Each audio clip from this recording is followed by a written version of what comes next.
Just timely. I just answered this question, didn't I? Don't ask me no more. Are we going to Toronto tomorrow? We looking forward to it. What did I just say? Who think I'm speaking French? We. W-E, not O-U-I. You didn't know I knew French, did you? A little bit. How good has Wiggins been the last month or so? How good has Wiggins been the last month or so? Wiggins ain't been good the last month. Wiggins has been good like the last 6 years in the NBA. Just think, the league is the league, and, you get on certain situations and, your talent is seen more in certain situations than others. I think with Wiggs, it's we had a common teammate, Jimmy Butler, and Jimmy Butler had nothing but amazing things to say about Wiggs, and he really liked playing with Wiggs. That was all I needed to hear, to be honest, because Jimmy doesn't like anybody. So when Jimmy said he liked Wiggs, I started kind of looking at it different. But it's just crazy how the league works. Like a guy like Otto Porter, he's only got 5,000 NBA points. But when I watch him play, I'm like, let me not go that far. It's a situation sometimes. And but I think Wiggs is all-time Canadian scorer in the NBA, best player out of Canada. I mean, that says a lot. Steve Nash is from Canada. Steve Nash Canadian, though. I got to tell Wiggs that. True. But where is Kyrie Irving Australian or American?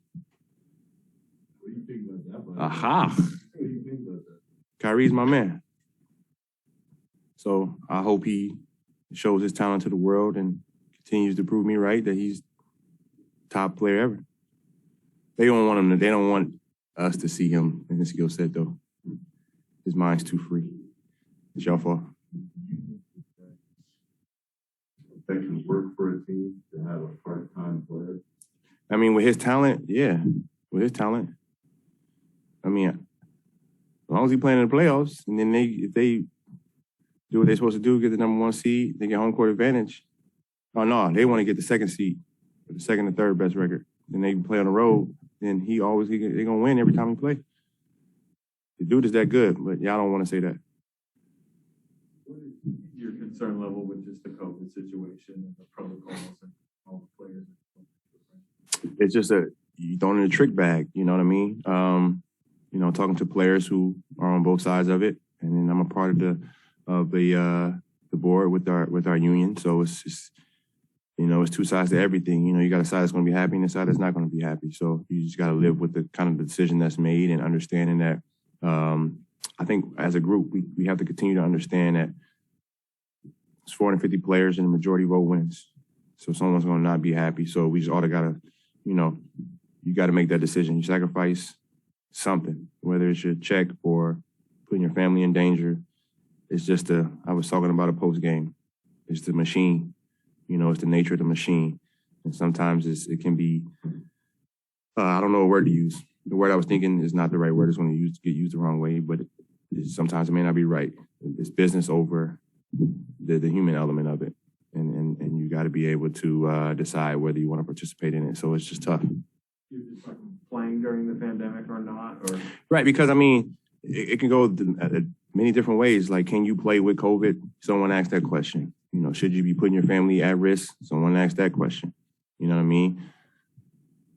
If you dig through the data of the rules that are coming forth, it's easy to see what the main objective is.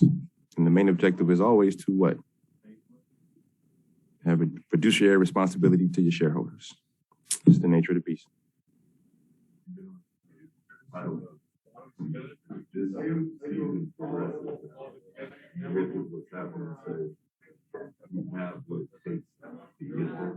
thing of us was we have a long way to go. That's the positive. But then we got to get there. So, as you've seen it, you've been watching for a while, we have this thing where we can get too comfortable with the situation. And it's like, Michael Jordan had Jud Bushler, he had Steve Kerr, he had Jason Caffey. You had the bench players who they didn't fall into the trap of living as, I'm on the best team in the world.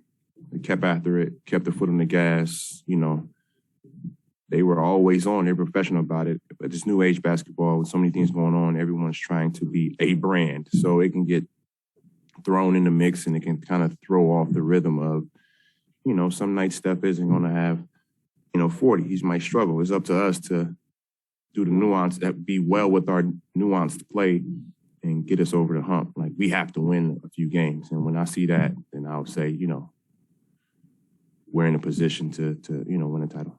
You guys are you better positioned to withstand some of this uncertainty? Yeah, we have depth, but we got to play smarter basketball. Sometimes we get in certain situations where we don't excel or we don't get over the hump with our brains, and like that's the next step for us. So we can't be complacent and say, we're fine here. It's like identifying, how you're being scouted individually and then how we're being scouted as a team, and say, okay, they've been doing this on me for the last 10 games because they realize that I've done this really well. And they've kind of countered us and they've taken me out the game, whoever that particular player may be or whatever that scout may be, and say, all right, this is what I'll do to counter that. That's next level. So that's a part of the bench and the depth that I feel like we're going to continue to work on and try to get better at. Oh, 100%. But I mean, I wouldn't give out the blueprint. But I mean, hopefully we're aware of it. I see certain things on the court. It's like, okay, this is what they're doing to that guy. Tonight Canner was all the way off of me. And I see a ton of things. And it was me and Wiggins countered it, and Wiggins went crazy second quarter. So, and then Wiggins and I haven't played as much this year at all. But we picked it right up, and he had a crazy second quarter. And like that, those are the things I'm talking about. But it can't always come from me or can't always come from Draymond. Other guys have to start to see some things and then speak on it or, speak it into existence and go out and do it on the court. Y'all be cool.